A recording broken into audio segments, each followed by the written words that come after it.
Hi,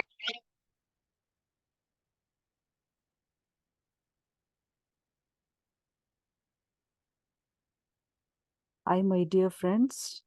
I am very happy to meet you in another lesson that is on comparative literature. So already I have posted previous lesson that is years back.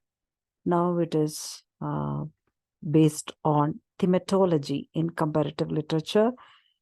That could be another avenue in literature research field that is specifically in comparative literature. Welcome to this lesson.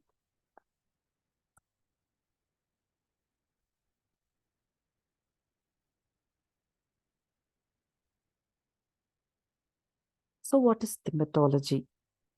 Thematology in comparative literature refers to the study of themes, motives across different literary works and culture. Thematology, or study of themes, is a new area in the field of comparative literature that everyone aware of it, and it was introduced by the famous American comparatist Harry Levin. It was he who coined this term thematics or thematology. Thematology is a comparative study of literary works as they relate to other literary works as far as the themes are concerned. It is the contrastive and comparative study of themes in different literary texts. As a subfield in comparative literature, according to the French school, thematology is a comparative study of literary works. They relate to other literary works beyond the national borders as far as the themes are concerned. It is more specific and limited investigation in the field of comparativism. A literary text that has two main components, that is form and content. The form is about the language, the structure. So what is it? Let us see. It is how or it is through the content is presented. The form or the structure is a means through which the content is presented. A specific form may help putting a specific content into value. For instance, Alice Walker's The Color Purple is a novel about an oppressed and voiceless, that is silenced girl. Walker used the epistolary form, that is letter form, to narrate the entire novel. Seeley addresses letters to God. It is more likely for a silenced girl to write letters for their private and discreet nature instead of being a traditional narrator protagonist in a novel. And we must also remember that Seeley is almost illiterate.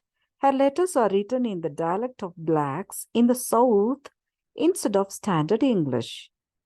The epistolary form meets the purpose of that informal situation. So what is content? The content is what the literary text is about. The content may be derived from reality. The text may be drawn or inspired from a given reality. It may reflect a reality of specific time or specific place, and it may sometimes reflect a universal reality that related to human nature and existence. It may be concrete and it reflects concrete situations of human conditions. And sometimes it may be abstract in the form of philosophical reflections, meditations, commentaries about a specific or a universal reality. It may be derived from the folklore, oral tradition, or the collective imagination of a specific group. Homer's The Odyssey and the Iliad bear a content that is largely inspired and drawn from Greek mythology that everyone knows about it. And themes and motives. So the thematology involves themes and motives because it involves the study of themes and motives. Both are basically different, but in modern literary criticism, the critics used them as interchangeable terms. What is motive? Motive is a recurrent element in a work of art. It may be an incident or a device or a formula. For example, folklores have a common motive of a ugly woman become a charming princess. Another common motive is bemoaning of the bygone past in lyrics. The theme is a recurrent element, but it is related to the subject matter of both form and content. So, what is the difference between motive versus theme?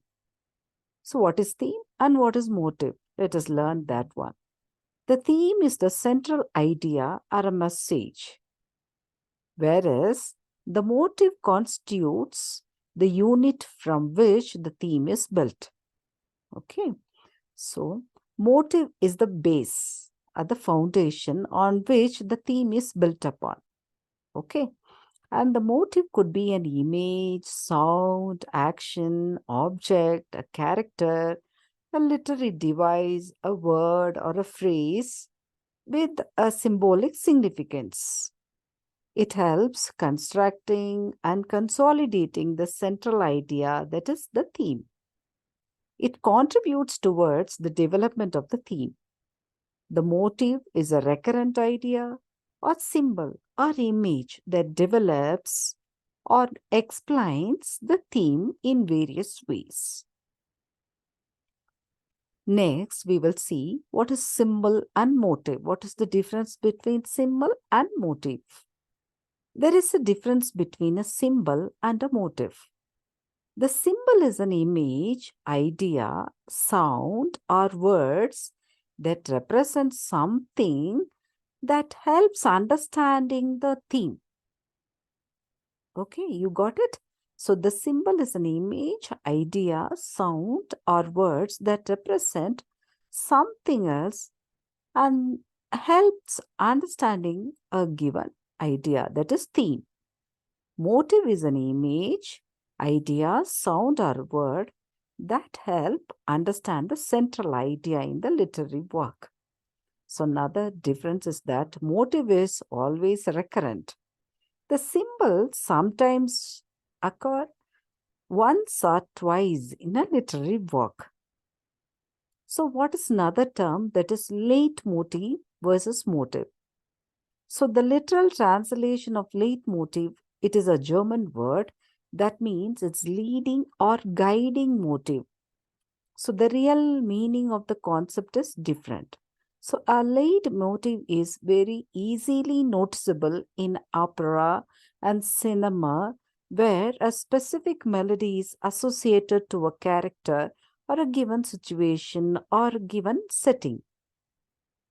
For example, in Shakespeare's Macbeth, thunder and lightning are associated with the supernatural world of the witches. In Ngugi's A Grain of Wheat, water imagery is always associated with Mugo. And in The Great Gatsby, the white is always associated with Daisy, or again the word voice. So what are the important terminologies that is related to thematology? Icon, leitmotif, and topos. So what is an icon? So an icon is a special kind of motif, an image associated with some ethical quality, historical character, supernatural being, etc. For example, the strawberry is an icon for fidelity in a medieval and Renaissance literature that we could notice in Shakespeare's Othello. Desdemona's kerchief is embroidered with strawberries and its loss brought death. to the character. And next term is topos.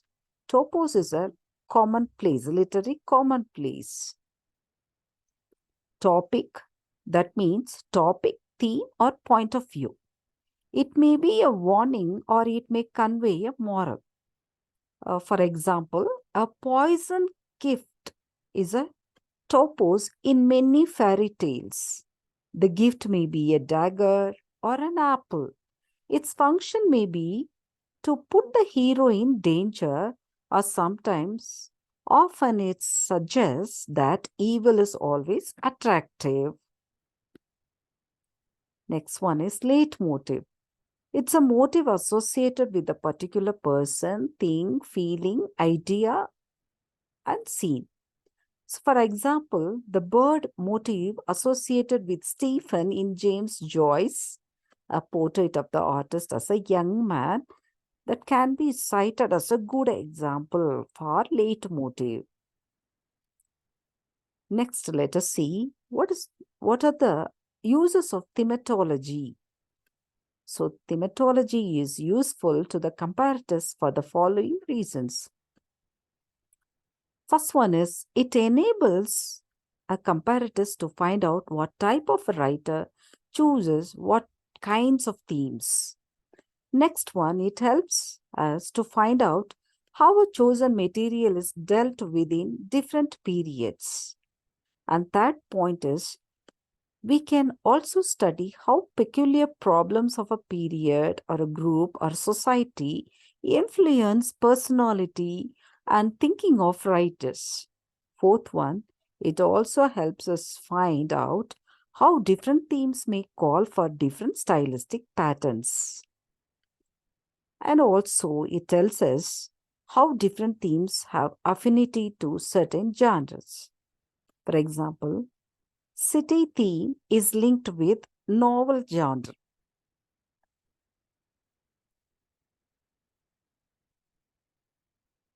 And what are the 5 kinds of thematic investigation as suggested by S.S. Prower?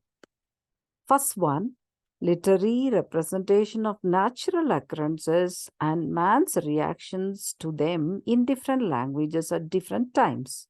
For example, the mountain, the ocean, the forest, etc. The external facts of human existence can be reflected through dreams and birth and death. Okay. And third one, the permanent human problems and patterns of behavior such as conflict between illusion and reality, the power of fate and the obstacles to true love. And the second one is recurring motives in literature and folklore such as the 3 wishes, 3 tasks, 3 gifts, and so on. And recurrent situations and their treatment by different writers in eternal triangle, conflict between father and son, conflict between good and evil, conflict between a spiritual and materialistic life. So, and then literary reflection of the same historical events like French Revolution, Industrial Revolution, World Wars, so and so on. And literary representation of types, professional groupings, social classes such as the Jews, etc. So the literary representation of named personages from mythology, legend, history, like Prometheus, Gandhi, Hamlet, Othello, and so on. So just like that, the thematology in comparative literature offers a vast scope for the comparatives to study themes, subject matter, motives, situations, etc. Thank you so much for your listening to this thematology in comparative literature. I hope that you may like this video and it will be of great use for your further research and your study. Thank you so much. I will meet you with yet another lesson in next class. Thank you.